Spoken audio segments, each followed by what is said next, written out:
Hello friends, most important GK questions जो पिछले exams में कहीं ना कहीं पूछे गए हैं,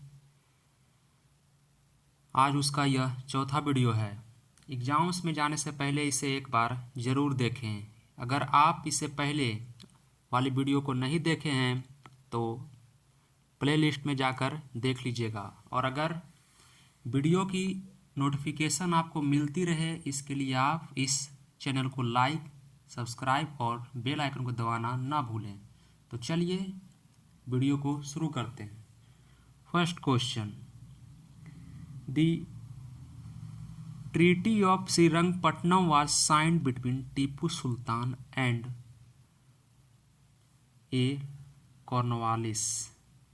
आपको पिछली वीडियो में कॉर्नवालिस के बारे में कुछ हमने बताया था कि father of Indian civil service Lord Cornwallis को ही कहा जाता है, father of Indian civil service. और अगर पूछे कि father of Indian civil service का कॉन्सेप्ट किसने दिया था, तो ये हो जाएगा वॉरेन हेस्टिंग कॉन्सेप्ट। अगर पूछे फादर ऑफ इंडियन सर्विसेज किससे कहते हैं, सिर्फ पूछे फादर ऑफ इंडियन सर्विसेज, तो हो जाएगा सरदार पटेल। सरदार पटेल हो जाएगा father of all India services. दूसरा, रॉबर्ट क्लाइव, इसके बारे में भी आपको हमने कल पिछले वीडियो में आपको बताया था कि ये बैटल ऑफ प्लासी के समय ईस्ट इंडिया कंपनी के नेतृत्व कर रहे थे। डलहौजी से रिलेटेड एग्जाम्स में बहुत सारे क्वेश्चंस बनते हैं और पूछे भी गए हैं। डलहौजी ही थे जो पंजाब को भारत में विलय करवाए थे 1849 में, पंजाब का विलय, और महाराजा दलीप सिंह को पेंशन देकर इंग्लैंड भिजवा दिया।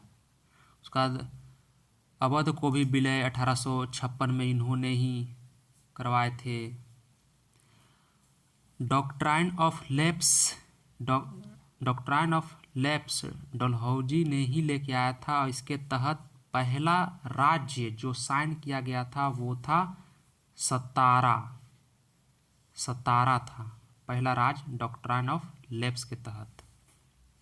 इसने बहुत कुछ लाया, जैसे 1854 के एक्ट द्वारा डाकघर की शुरुआत इसने ही की, भारत में रेलवे की नींव इसने ही डाली, और रुड़की इंजीनियरिंग यूनिवर्सिटी जो आज आईआईटी के नाम से जानी जाती है, इन्होंने ही लेकर आया था। रुड़की यूनिवर्सिटी से बहुत सारे क्वेश्चंस बनते हैं। आपको मैं इस बारे में कुछ थोड़ा बहुत आपको बता दूं। 1854 में कॉलेज का नाम बदलकर थॉमसन सिविल इंजीनियरिंग कॉलेज कर दिया गया था, जो कि भारत के lieutenant governor sir James Thompson के नाम पर था, जो 1843 से 53 के बीच भारत के लेफ्टिनेंट गवर्नर रहे थे। फिर सन 1948 में अधिनियम संख्या 9 के तहत इसे यूनिवर्सिटी का दर्जा दिया गया। फिर भारत के पहले प्रधानमंत्री पंडित जवाहरलाल नेहरू ने नवंबर 1949 को चार्टर प्रस्तुत कर इस यूनिवर्सिटी को स्वतंत्र भारत का पहला इंजीनियरिंग यूनिवर्सिटी घोषित कर दिया। फिर 21 सितंबर 2001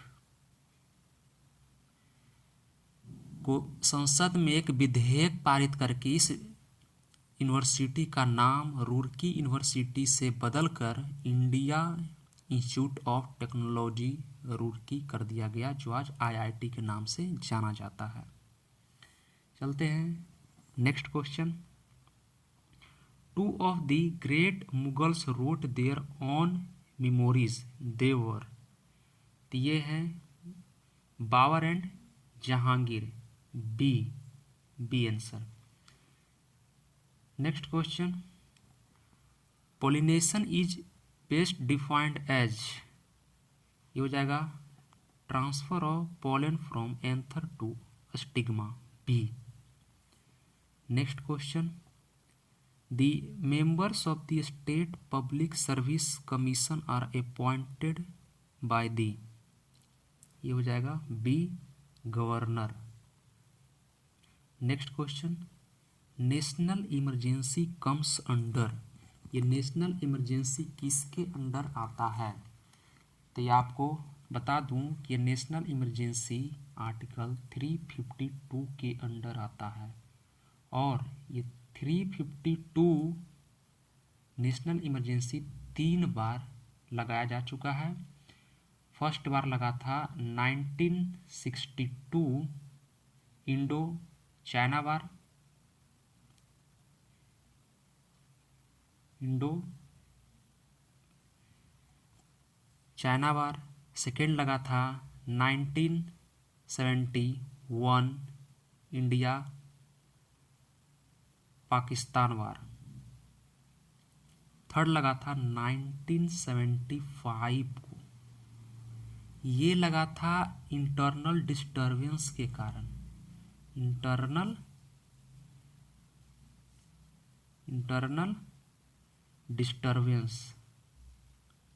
डिस्टरबेंस के कारण ये लगा था। और ये इंटरनल डिस्टरबेंस जिस समय ये लगा था 1975 में, उस समय भारत के प्राइम मिनिस्टर इंदिरा गांधी थी और प्रेसिडेंट फखरुद्दीन अली अहमद थे। और ये जब मोरारजी देसाई जब जनता पार्टी के पहले प्राइम मिनिस्टर बने, तब इन्होंने शाह कमीशन बैठाई ये देखने के लिए कि इंदिरा गांधी ने इंटरनल डिस्टरबेंस इमरजेंसी क्यों लगाई थी। तभी उसके बाद मोरारजी देसाई ने 44th कॉन्स्टिट्यूशनल अमेंडमेंट के तहत इंटरनल डिस्टरबेंस का नाम बदलकर आर्म्ड रिवेलियन रख दिया था। आर्म्ड रिवेलियन, इंटरनल डिस्टरबेंस का नाम चेंज होकर आर्म्ड रिवेलियन रख दिया गया। उसके बाद ये दूसरा है आर्टिकल 360, इसे कहते हैं फाइनेंशियल इमरजेंसी। फाइनेंशियल इमरजेंसी के तहत आर्टिकल 360 लगाया जाता है। और 368 ये है amendment of the constitution, amendment of the constitution,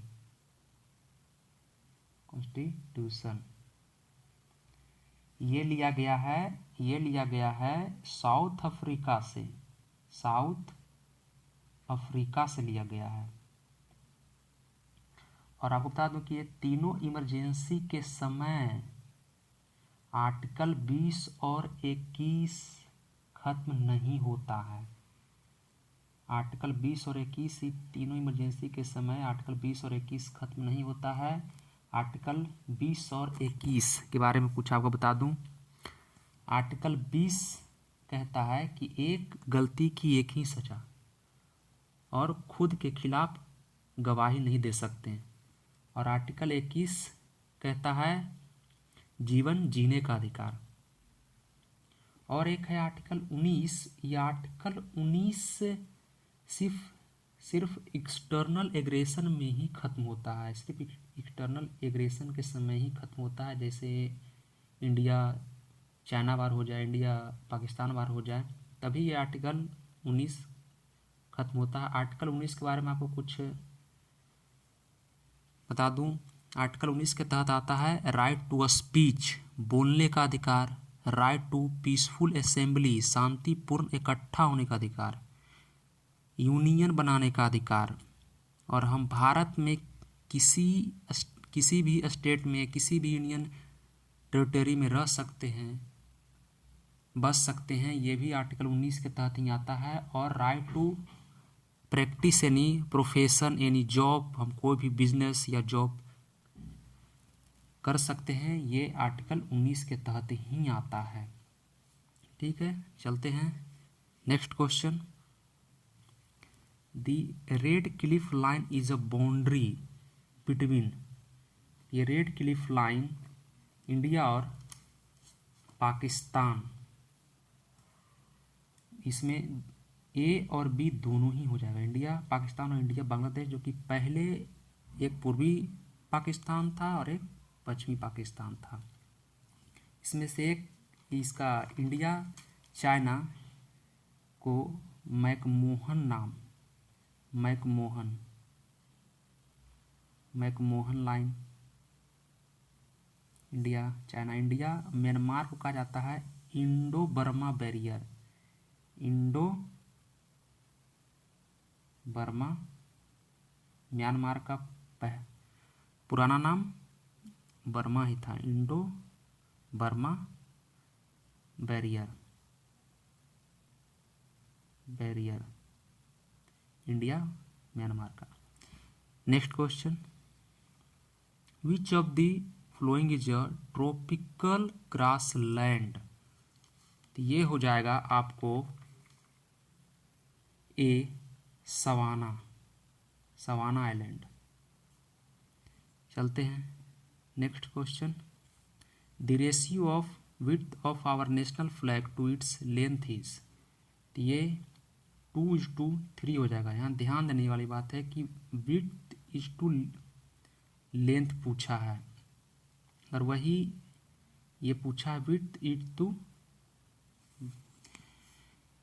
length, तो हो जाएगा 2:3। वही पूछता लेंथ इज टू ब्रीथ, तो होता उल्टा हो जाता 3:2, लेंथ ज़्यादा होता है। ये नेशनल फ्लैग को बनाया किसने था, नेशनल फ्लैग को बनाए थे पिंगली वेंकैया ने, और national flag design, national flag का जो डिज़ाइन उसको कब एडॉप्ट किया गया था, तो ये एडॉप्ट किया गया था 22 जुलाई 1947 को, एडॉप्ट किया गया था 22 जुलाई 1947 को। और ये सुप्रीम कोर्ट के चीफ जस्टिस BN खरे के चेयरमैनशिप 2004 में नेशनल फ्लैग को फहराना एक फंडामेंटल राइट बना दिया गया, जो आर्टिकल 19(1)A में ऐड किया गया है।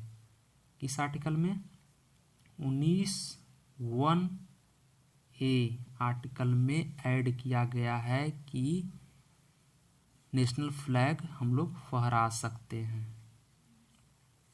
चलते हैं next question, the centre for cellular and molecular biology is situated at, तो ये हो जाएगा B Hyderabad B. Next question, who invented jet engine का आविष्कार सर फ्रैंक विट्टल ने किया था। वही पूछे कि डिजाइन किसने दिया था जेट इंजन, तो ये हो जाएगा डिजाइन डॉक्टर हैंस वॉन ओहेन ने दिया था डिजाइन, इसलिए ऑप्शन में कहीं कहीं सर फ्रैंक विट्टल ना देकर आपको डॉक्टर हैंस वॉन ओहेन देता है, तो यही आपको टिक मारना है। Next question, how long are professional golf tour players allotted per shot, तो ये 45 seconds, C option. Next question, stars appears to move from east to west because the earth rotates from west to east, D. Next question, BC Roy award is given in the field of, ये दिया जाता है medicine के field में। ये स्वतंत्रता सेनानी विधान चंद्र राय के नाम पर दिया जाता है। इसमें 1,00,000 रुपये और एक रजत शील्ड भी दिया जाता है। Next question, the law which states that the amount of gas dissolved in a liquid is proportional to its partial pressure is. तो ये हो जाएगा हेनरीज लॉ। हेनरी लॉ कहीं कहीं फेल भी करता है। ऐसे हेनरी का नियम बहुत निम्न ताप पर लागू नहीं होता है और दाब का मान अगर बहुत अधिक हो तब भी यह कार्य नहीं करता है।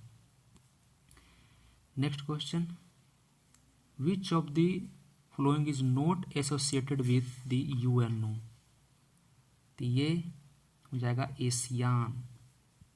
बाकी ILO, WHO और WTO ये सारा यूएनओ का पार्ट है। ILO,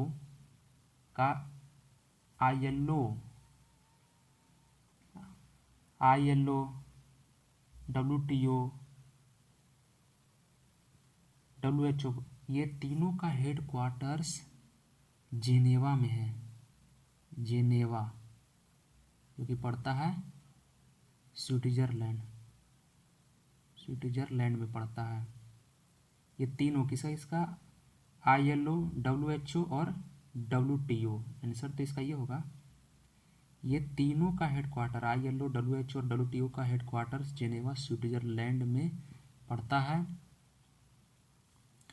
ठीक है, चलते हैं next question, the central cooperative banks are in direct touch with. ये किसके डायरेक्ट टच में होता है? तो ये state cooperative banks A. Next question, the purpose of choke in tube light is. ये हो जाएगा to increase the voltage momentarily, A answer. Next question, who developed Yahoo. Yahoo को develop David Filo and Jerry Yang ने किया था। David Filo and Jerry Yang, option B और C दोनों ही, इसमें दोनों ही एक ही आंसर है। Next question, Wadia institute of Himalayan geology is located at. ये है देहरादून में और ये देहरादून का शान कहा जाता है। Next question, Veluthampi led a revolt against the British in state of. ये किया गया था ट्रावनकोर। इसमें हुआ क्या था? इसमें विद्रोह का मुख्य कारण वेलेस्ली की सहायक संधि और अंग्रेजों की धूर्त नीतियां थी। वेलुथम्पी ने 1808 ईस्वी में फ्रांस और अमेरिका और स्थानीय लोगों से अंग्रेजों के विरुद्ध सहायता मांगी, पर किसी ने सहयोग नहीं किया था। तब 1809 ईस्वी में कंपनी की सेना की शक्ति बहुत बढ़ जाने के कारण वेलुथम्पी ने आत्महत्या कर ली और नेतृत्व के अभाव में ये विद्रोह समाप्त हो गया था। ठीक है, आज यहीं तक रखते हैं। अगर आपको ये वीडियो पसंद आया हो तो आप हमारे साथ बने रहिए। इसी तरह के मोस्ट इम्पोर्टेंट क्वेश्चंस आपके सामने मैं लाता रहूँगा। चलिए, धन्यवाद।